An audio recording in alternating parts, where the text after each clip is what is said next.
Don't tell me that the moon is shining. Show me the glint of light on broken glass.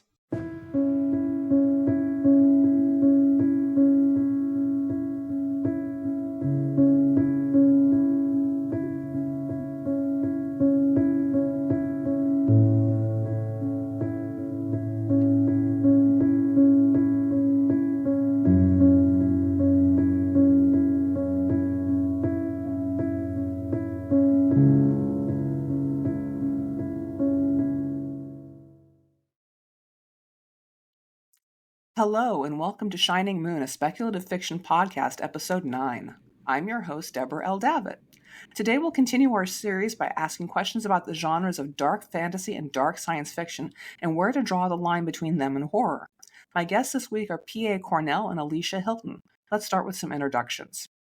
P.A. Cornell is an award-winning Chilean-Canadian author whose short fiction has appeared in numerous speculative fiction publications.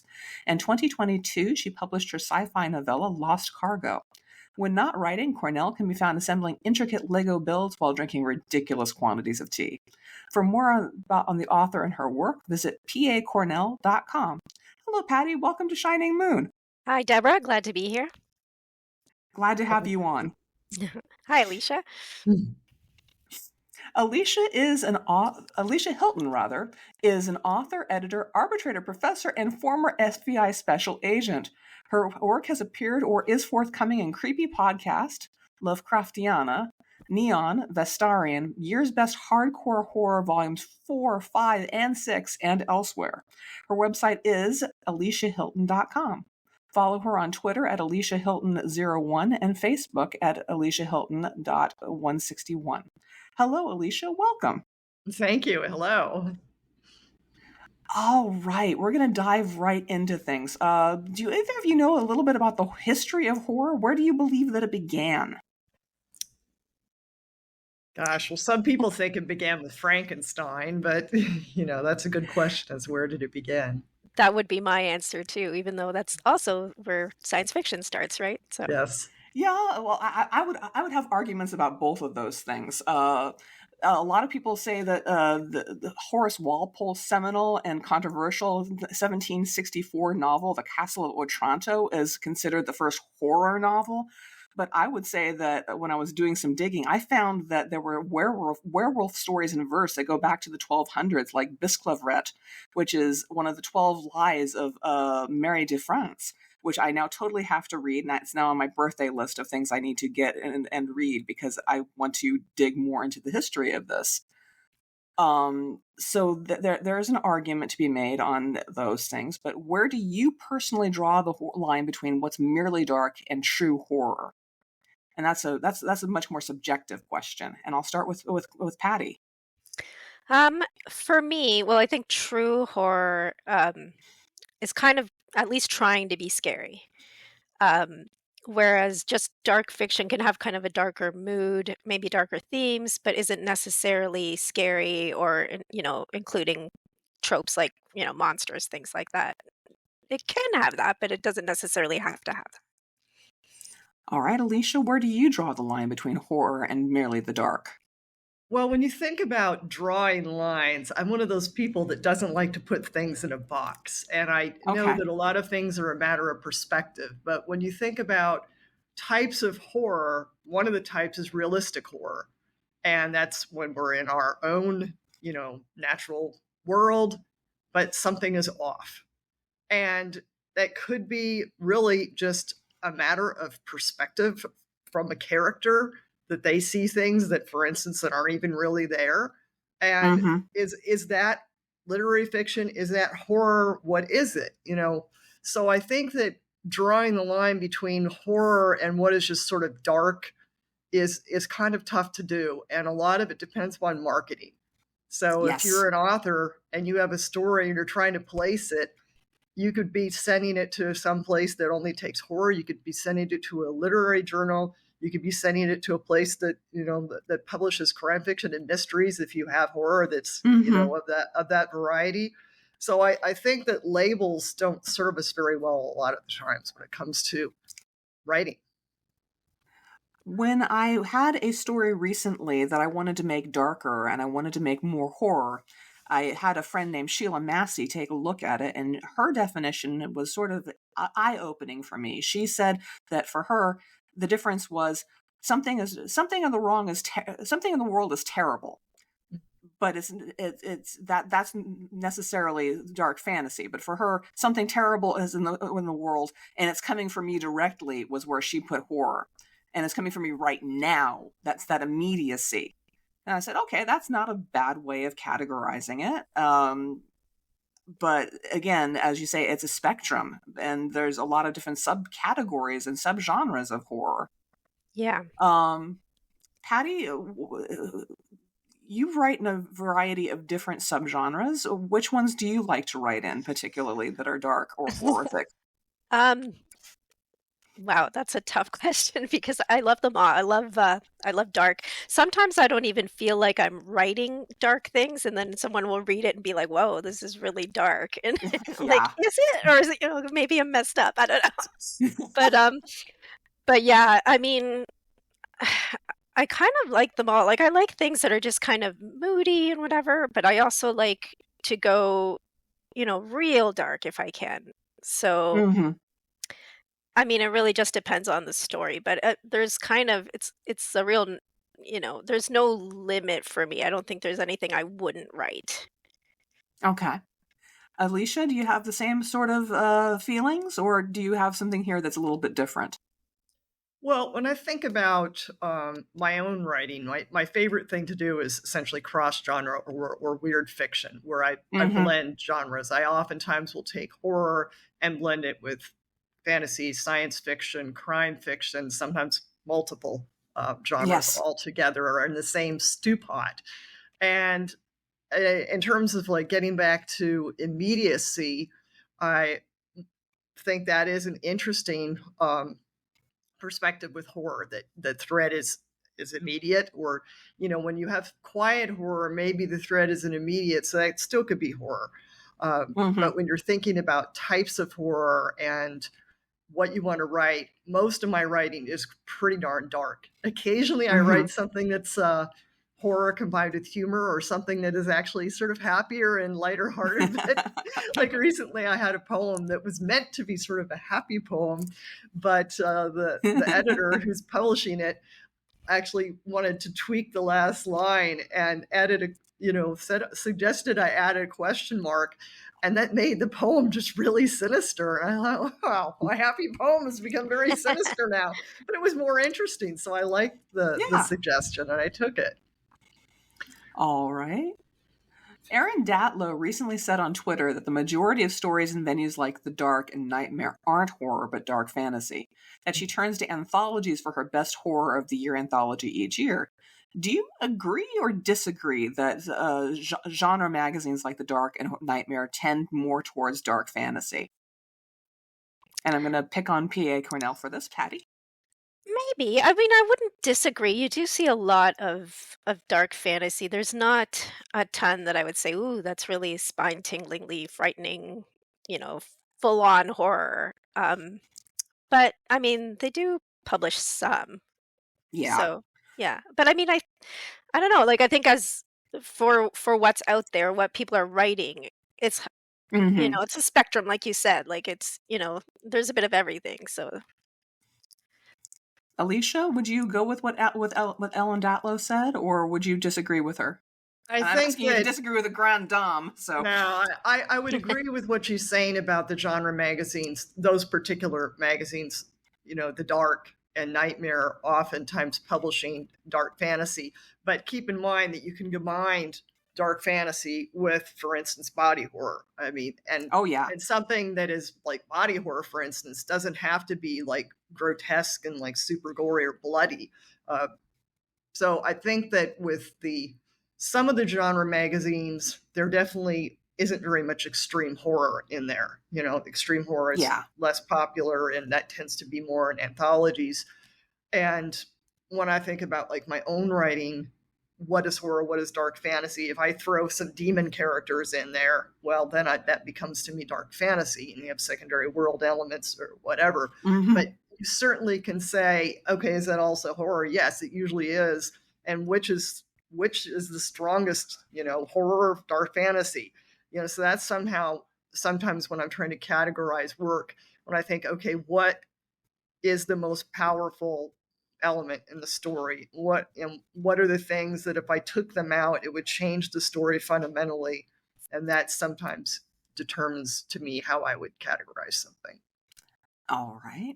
I would definitely say that an example of something that was in Nightmare Magazine was Dick Pig by Ian Munashawar.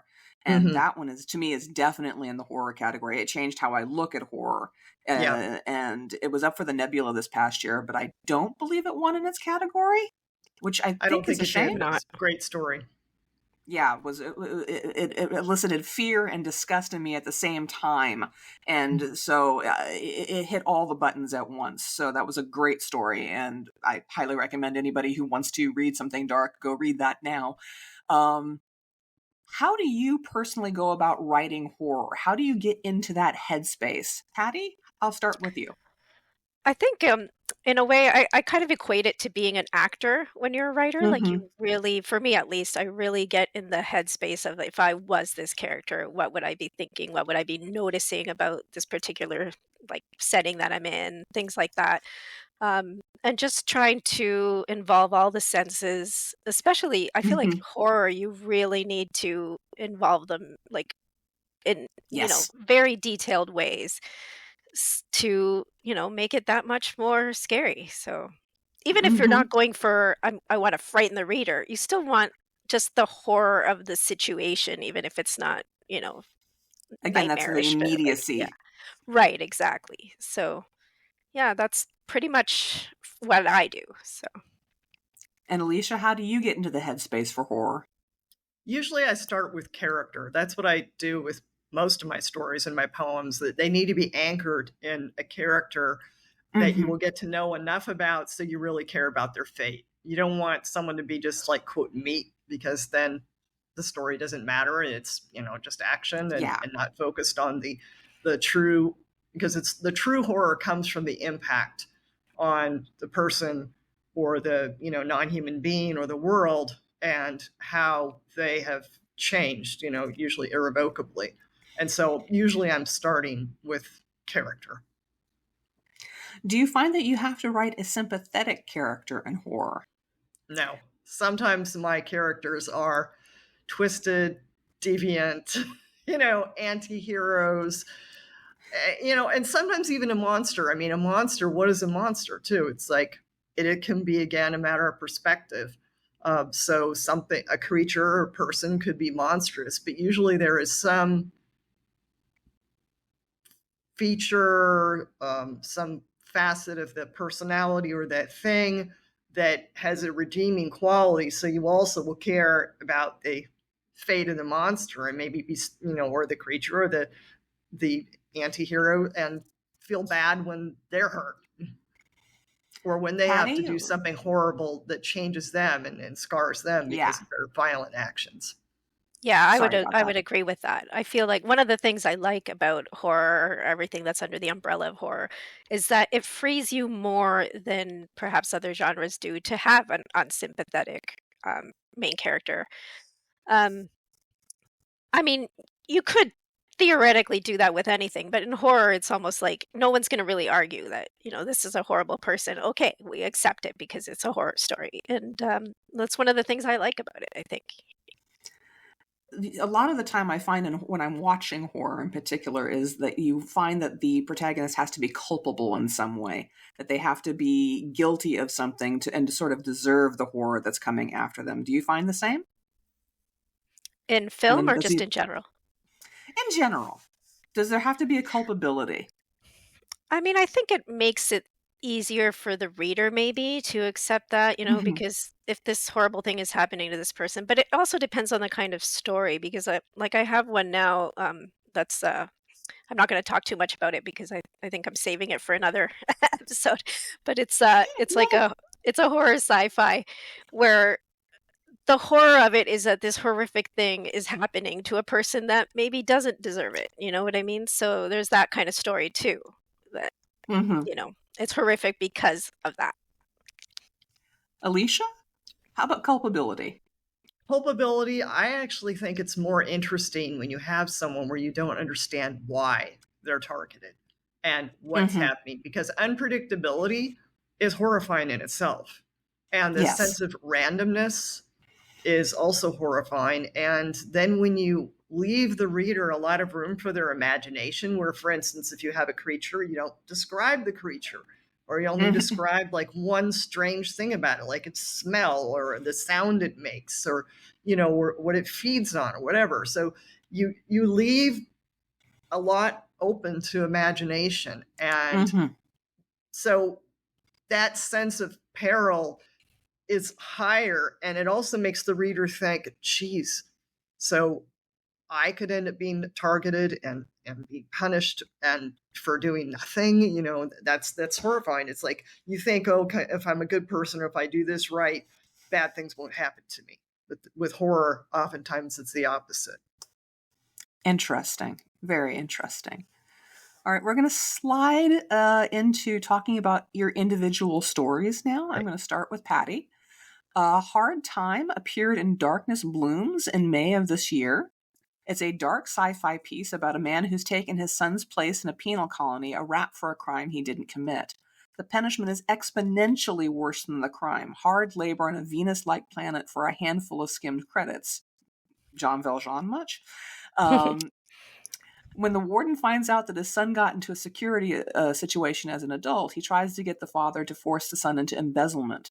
The father manages to get to the right friends to help him knock the warden out and joins him in a coffin aimed directly at the planet, which is just a spine-tingling ending here, which I really enjoyed. And it was basically the ultimate vengeance, but also the ultimate self-sacrifice at the same time. So how did you arrive at the concept for this story? Let's start with that. Well, I write a lot about just family connections and things like that, and the sort of sacrifices that parents are willing to make for their children. So I think I started with that, and it's about just this kid making a stupid mistake, that could cost him everything, because this is, set in a future where just the punishments for minor crimes are ridiculous. So the father, takes his place to protect him, but that's where I guess the horror, the dark part of it comes in. Like, his existence from then on is just terrible, like in every way that it can be, and there is really not much hope for him. Um, and it's just about how he's existing, knowing that this would have happened to his kid if he hadn't done that, and he's kind of at peace with that, no matter how horrible his life is currently. For him, it was worth it. So I guess I guess it comes from all the things that scare you about being a parent. Being a parent myself, it's such a rewarding thing, but it's also like this overwhelming thing sometimes, the responsibility you have for this other life, and how far you'd be willing to go for this person who you love. So yeah, so there's some, I guess, truth from my life, and like hopefully my life's a little bit better than my poor character's life. But yeah, I mean, it's really like just the fears that you feel as a parent come to life in a way, and with the worst repercussions that I could think of in that moment. Why did you decide on an epistolary format when no letters could be sent in or out of the prison by the very design of your story? And I'm going to follow it up by saying that epistolary tends to be a distancing tactic. How did you overcome that to make everything more immediate for the audience? Since those two questions are combined, I'll let you just sort of answer them both at the same time. Yeah, the epistolary thing just kind of came to me. Like, he can't write letters to his son. So really, in the story, he's writing letters in his head almost. Like, he's just kind of to keep himself sane almost, is to, have and still to maintain this connection with his son, who he's never going to see again. It, I guess, makes it real for him. And I think maybe that is kind of where it works against the distancing thing, is that for him, that's how he's keeping his connection to his son. And I think the reader taps into that. That's kind of what I was going for anyway. And all right. yeah, like it just really gets into what he's thinking and feeling during this incarceration. So, yeah, I think for this particular story, it kind of works in that way. I found that it worked too. I just wanted to hear what you had to say about it because it's an interesting choice and it worked out very effectively. Thank you. All right, Alicia, we have the story Sickle Claws, Hesperonychus monstrous, which appeared in Metastellar on October 21st of 2022. In this story, dinosaurs are raised and trained to kill zombies, but the top specimen on killing a zombie has a realization that her job is to kill humans. She then kills multiple humans, some of whom appear to be infected with the zombie virus, and then finds a clutch of baby dinosaurs being housed by the researchers, and decides to rescue them. And there's a quote from the end of the story that I found was just really, really illuminating, which was, "I was raised to be a monster, but I wanted to be a mother." And I loved this story. It was a really good one. This is a really unique take on the question of who is the monster, because the researchers are monstrous, the zombies are monstrous, the main character and the point of view character is monstrous. Everyone's monstrous. So how did you arrive at this combination of Jurassic Park meets The Walking Dead?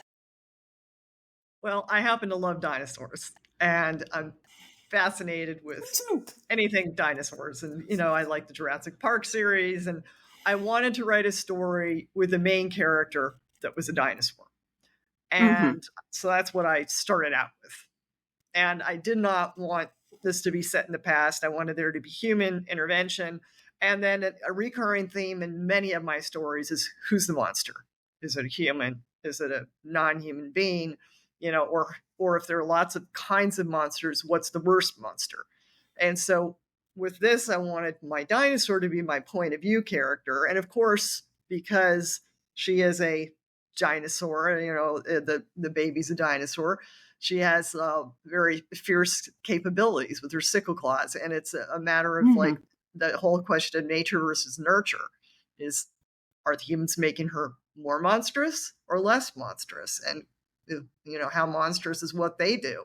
And then, working against your own urges. And I wanted to humanize her and make her sympathetic in the fact that she wants to be nurtured and she wants to nurture. She doesn't want to be a monster, but she ends up being both, which makes it interesting too. That really brings us back to that question of whether or not your protagonist is sympathetic or unsympathetic that we brought up earlier. And she's both.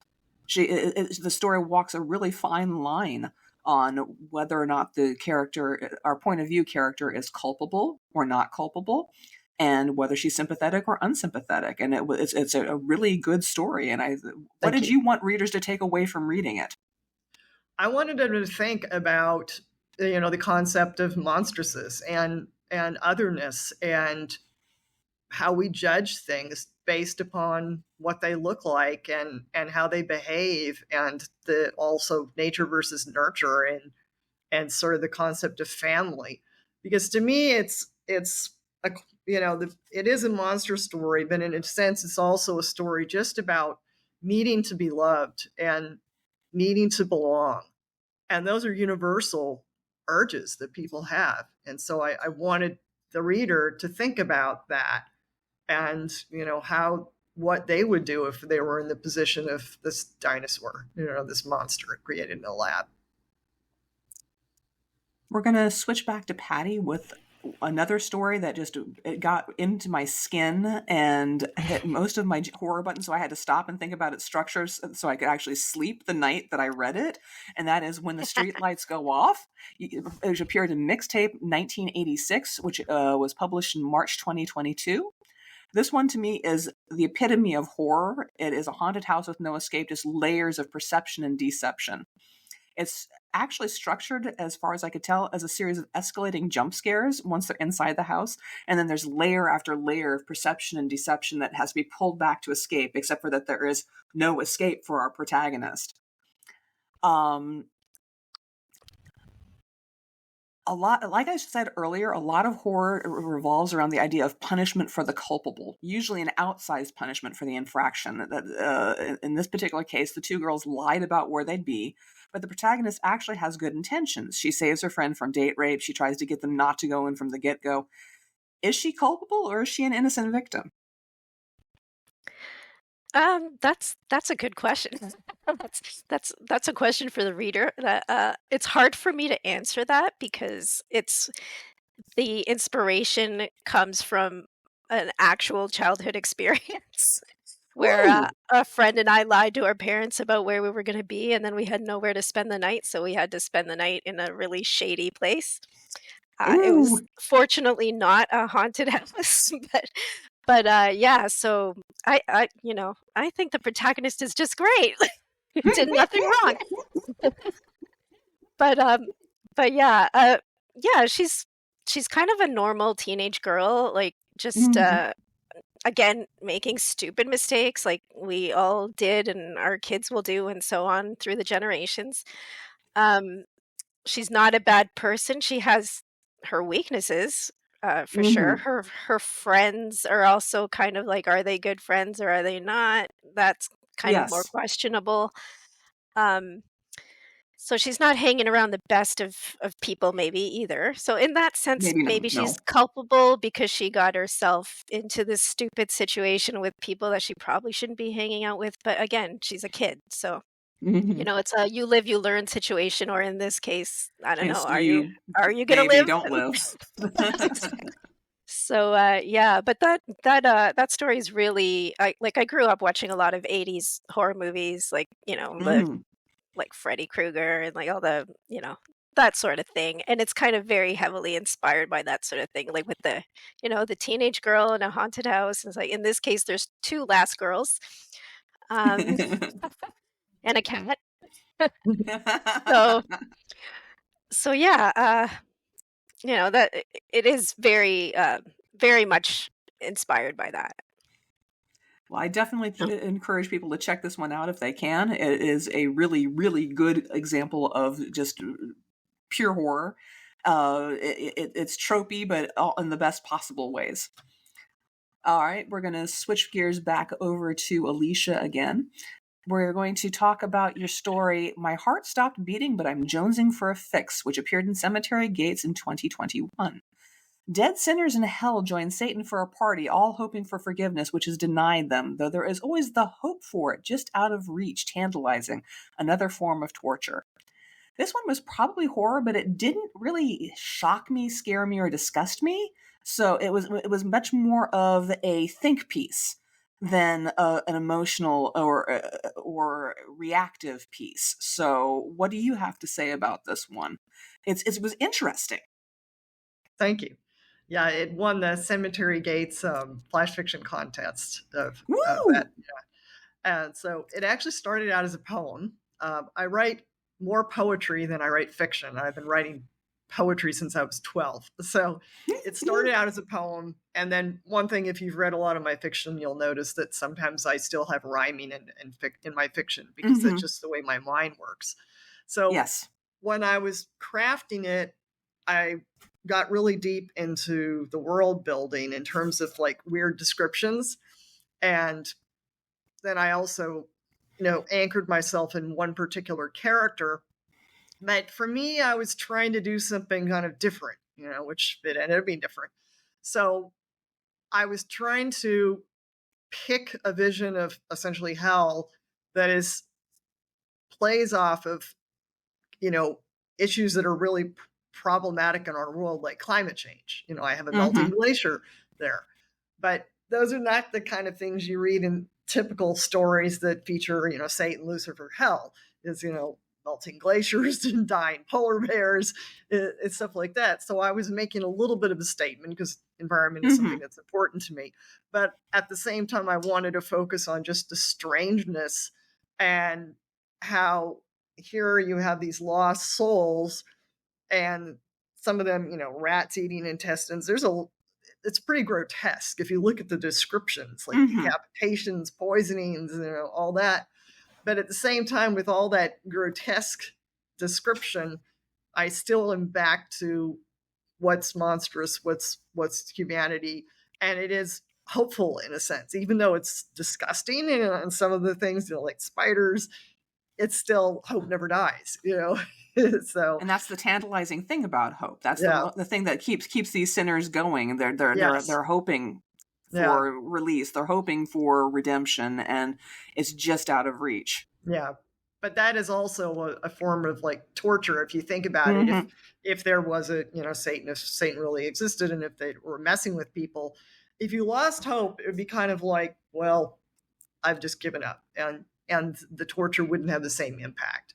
But if you still have hope, and if you're still thinking that you might get forgiveness, you might get triumph, then everything that happens has more impact. But there's also some strange acceptance. And so I was just essentially going for, visual things that I could play on and other forms of sensory perception with this story. Yes. And trying to make it very, rich with the imagery and concise. Oh, you succeeded. Thank you. And anchor in that one character. Because that's one thing sometimes I'll start off without my character, but usually I start with the character. And with this, I didn't really have the character at first. It's one of the things that was different compared to some of my other stories, is that I had the concept and the idea and some of the images in my head, and then later I anchored it in my specific character. We're going to bounce back to Patty now with her final story, which is Into the Frozen Wilds, which appeared in Galaxy's Edge issue 59, October 2022. This is an unusual story. This is humorous horror, or at least humorous dark fiction. A holiday story about Santa's elves and reindeer after a plague has wiped out most of them, and a search for the reindeer unicorn that might be able to save Christmas if she's willing to try.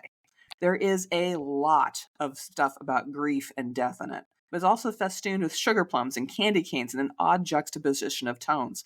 Did it take a while to find the right market for this one? Because my experience with markets is that they want to have genre exclusivity, and they don't like when their genres touch.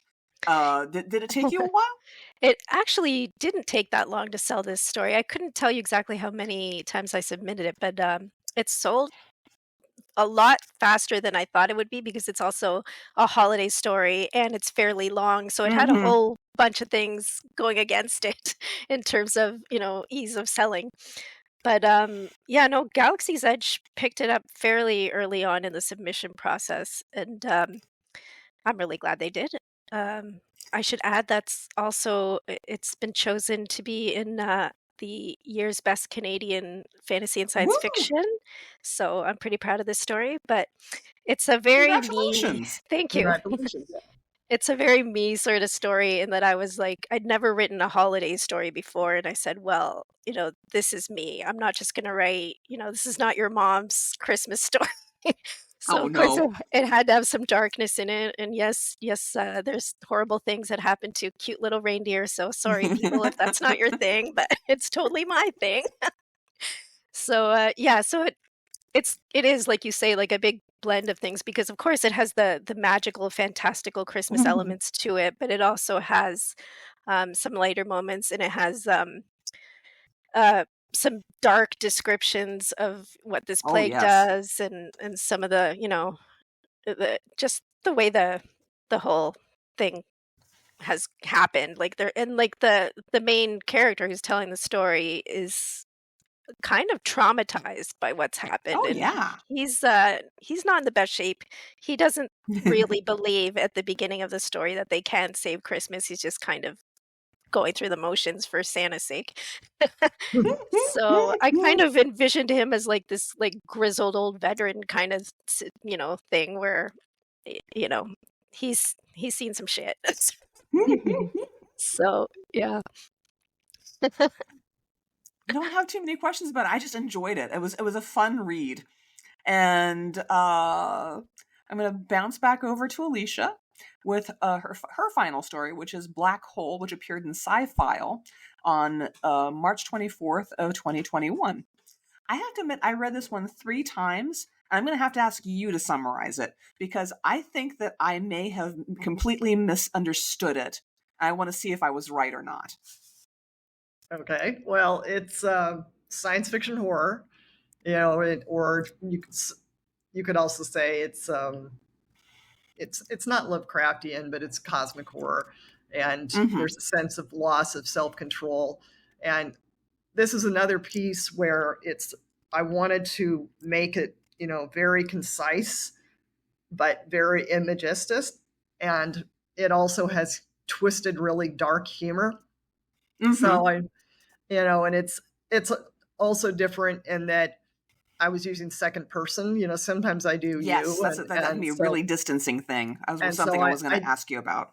That was a deliberate choice, because you could say it's distancing, but at the same time, I wanted the reader to identify with this character and to feel, how they would be experiencing the dread and the fear and just the realization and that sort of eureka moment at the end.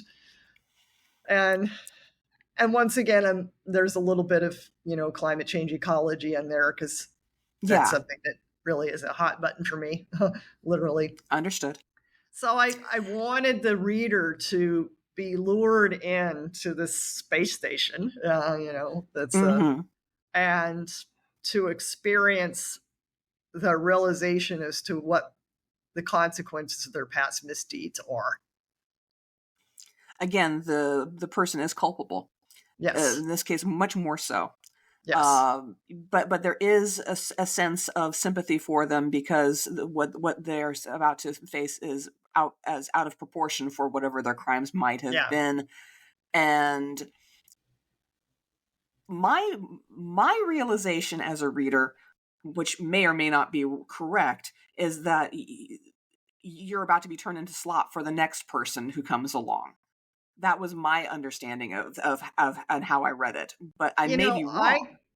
I didn't want to be definite about what the fate was. That is a legitimate interpretation. Another interpretation is that this person could be turned into essentially kind of a sexless android. So maybe just I got both of those things. I got both of those severed things, off, because that is what I envisioned in my mind. Not the slop to be used for food. I was more of like, you are being turned into a non-human entity in a sense. We're going to cut your genitals off. We're going to take away your humanity, and you're not going to die here, but there's a new chapter in your existence, and it's going to suck really. So, but either interpretation could be right. And, so when I think about that, the movie Moon, and if you've seen that, and I have not, but okay. There's a similar horrific realization, and this person is there in the moon, and do you get to go home? Do you get processed? What happens to you? And so it's a great movie. I wasn't thinking of Moon when I wrote the story. In fact, I don't think I saw Moon until after the story was published. But when I saw the movie, I thought, that's in common with my story. Sort of the interesting, the eureka moment at the end where you realize this is what your fate is, and trying to stop that fate. Moon is one of my favorite movies for that, just the horror, I guess, of when you realize what's actually happening. And yes, no, I love that. Interesting. I will have to check this one out. Yeah, you definitely should. Definitely, it's science fiction horror it's just wonderful. Awesome. All right. Then we're going to bounce to a completely different topic. We're going to talk about a story that we've all read, which is His Guns Could Not Protect Him by Sam J. Miller. It appeared in Lightspeed issue 153, February 2023.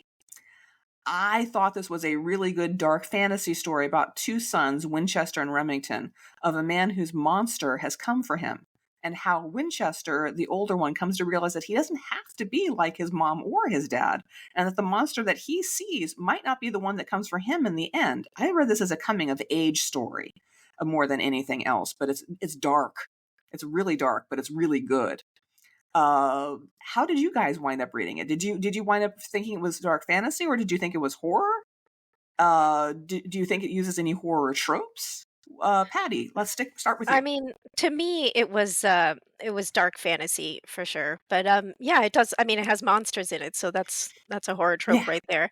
Um, yeah, I mean, what I love about this story, and it's definitely a coming of age story. In some ways, it's very beautiful, but it's Yes. also so dark. And this is the reality of this world, which is what I love about like the Mm-hmm. world building of it. Like there's just monsters in this world, and it's just a fact of life that sooner or later the monster is going to come for you, which is also metaphorical of just like things that are going to go wrong in life, that you are going to Mm-hmm. have to accept. And for everybody, it's something different, and you may or may Mm-hmm. not make it through.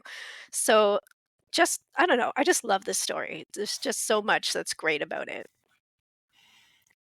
And Alicia, what did you think of this story? I love the story too. And when I read it, one thing I noticed before I read it is at the very top, it just said fiction. It didn't say science fiction or fantasy or dark fantasy because, Lightspeed oftentimes kind of labels Mm-hmm. stories, but it just said fiction. So I thought, this must be, something that's weird fiction. Maybe it's blending genres. And since I was reading it, I was thinking, is there going to be any science fiction that's going to pop up? What are the fantasy elements? And that's so as a reader, I was enjoying the story, but I was also kind of dissecting it that way. And one of Mm-hmm. the things I loved about it most was that there was a lot of room for me to use my imagination Yeah. because you don't ever find out what actually happens to the father. You don't find out his condition or what happened. You don't find out what the monster looked like that got him. Mm-hmm. And you hear about how the son learned from his father what the father's monster, what he thought it looked like. And then you Mm-hmm. also learn the concept of like, okay, each person has a monster and the monster is going to get them. And if you're in the wrong place, and you could end up being a casualty, a collateral damage. But how do you know it's your monster and not just someone else's monster that you would happen to see? And so, the glimpse of, for instance, that monster creature, the big gorilla thing with the horn, I thought it was very, thoughtful how the boy or main character saw that thing, but it went through his head, it may not be my monster, it may be somebody else's monster. And, so there was a lot of questioning. Oh, And yeah. I thought the story was predominantly, monster horror and dark fantasy in a sense that there were fantastical creatures. But in a sense, though, we don't ever learn how these creatures started showing up, when they started Mm-hmm. showing up. Are they cryptids? Are they extraterrestrials? What are they? So we don't really know about that element. And I really like the way there were all these unanswered questions because it made me think more and it sucked me into the story more. And the story wouldn't have been nearly as, to me, resonant if there had been more description. Sometimes lots of description is great, but I like the way there was Mm-hmm. there were a lot of gaps that were obviously intentional Yeah. because they made the story, to me, much more thoughtful. And it was not just a monster story. It was a lot about family Oh, and yeah. relationships and love and loyalty, and how, even though his little brother was annoying to him, there was also, a sense of protectiveness. But then you Mm-hmm. also have the fact that they're both children, and Mhm. this older child who is still not even a teenager is having to like be the adult and the Mm-hmm. calming force, and was, going around in the house and learning, and it was with the wealthy people. So it was just such a well done story. I really enjoyed it a lot. What I loved was the theme, the idea that you don't have to recapitulate your parents' sins. You don't Mm-hmm. have to you don't have to grow up to become one or the other. You can choose to make yourself something else. Yes. And that was a lovely theme to end on. And yeah, powerhouse of a story. Kudos to Sam Miller, who wrote it, I believe, if I have that name Yeah. right. Yes. Yeah, great story. Now we're going to turn it over to Alicia, who's going to do a short reading from one of her recent stories. Could you go ahead and give us a little intro, what the title, where it was published, and then take it away? Okay.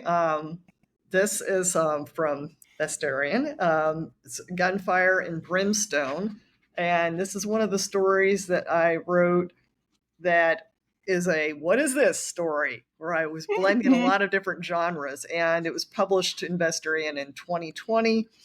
And this is probably the fastest acceptance I have ever had.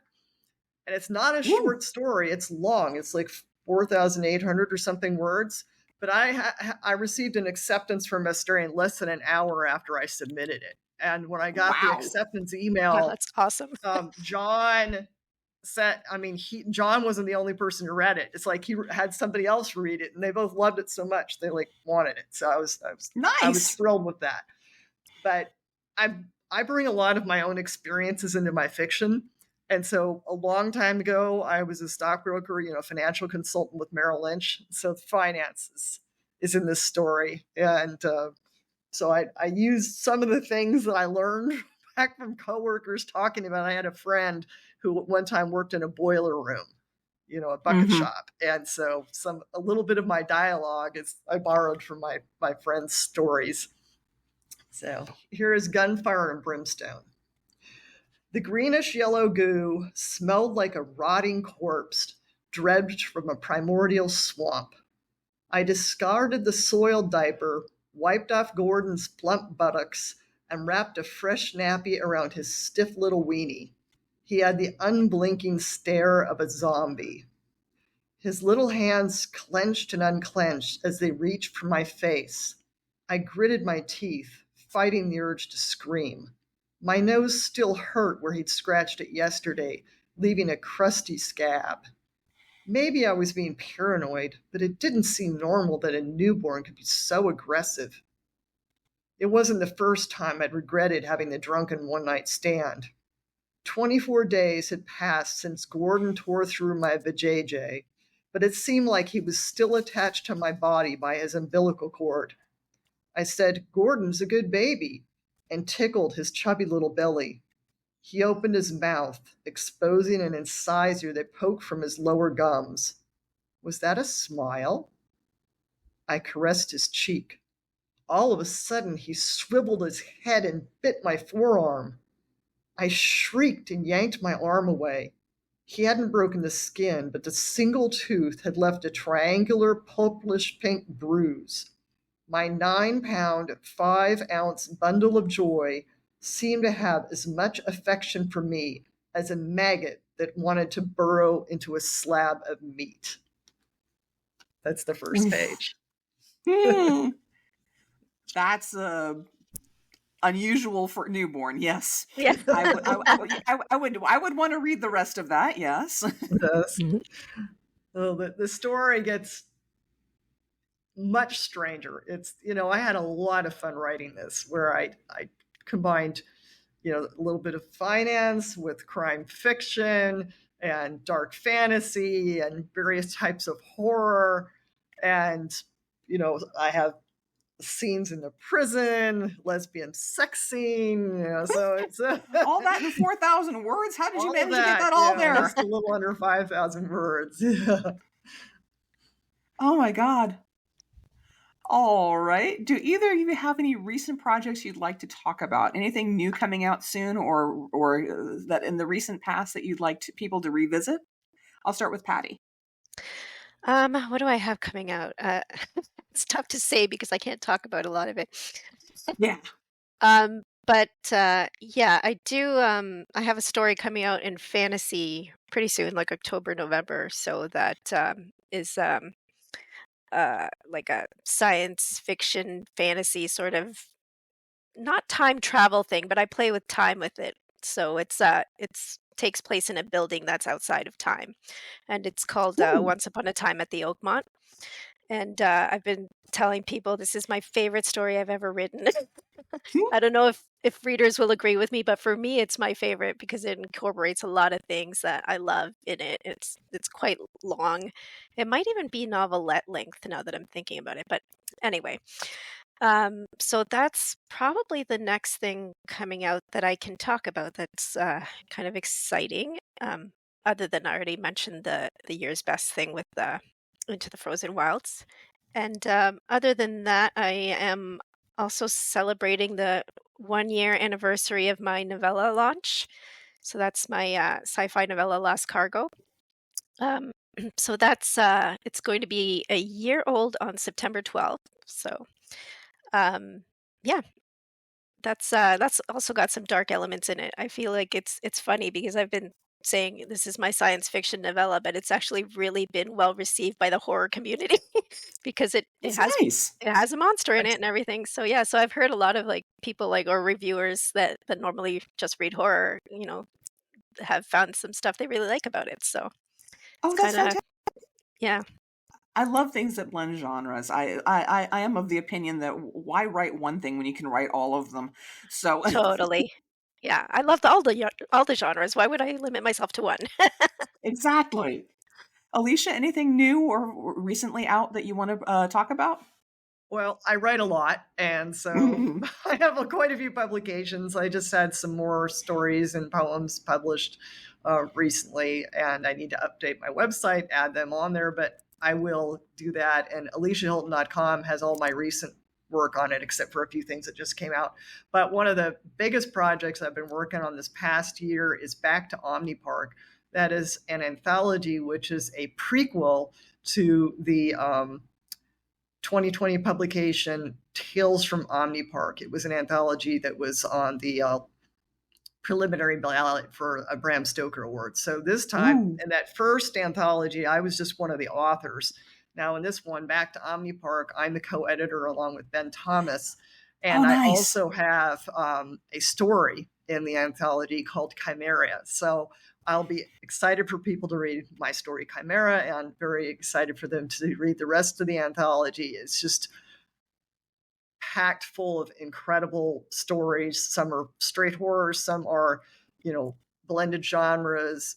There's everything is original in the anthology, no reprints at all. Nice. And there's really strong characters, world building. Some of the characters are not too likable, but that makes them interesting. And exactly. It was interesting to see a shared world because all the stories were, and there's a few poems that revolve around Omnipark, the strangest theme park in the world, that's ever existed in Texas. And so you have a shared world, but the stories, for instance, we have more than one time travel story, but they're very different. And so you can see different authors like Larry Barron's interpretation versus Haley Piper's interpretation versus Jonathan Mayberry's interpretation, my interpretation, Gwendolyn Kai's, interpretation of what Omnipark was. And so it's really going to be a fantastic book. And all those stories have been edited now. And right now we have an illustrator that's doing the interior art. Each story is going to have artwork accompanying it, and the book itself is fantastic. Gorgeous. So that'll be great. I love that about some of the more recent anthologies is the fact that people are turning towards having everything have its own art, and that is fantastic and wonderful. And I really appreciate that editors are going that extra mile to have things matched up that way. All right. Thank you both for having been here. I've really appreciated having you on the podcast. Next week, in theory, we'll be taking a turn away from genre concerns to talk about editors and editing. Hopefully, my guests will be Eleanor R. Wood and Shingai Nigeri Kagunda of the Fantasy Podcast and Magazine Podcastle. Thank you both for being here. I appreciate your time, and we are out. Thank you. Thank you so much. It was wonderful talking.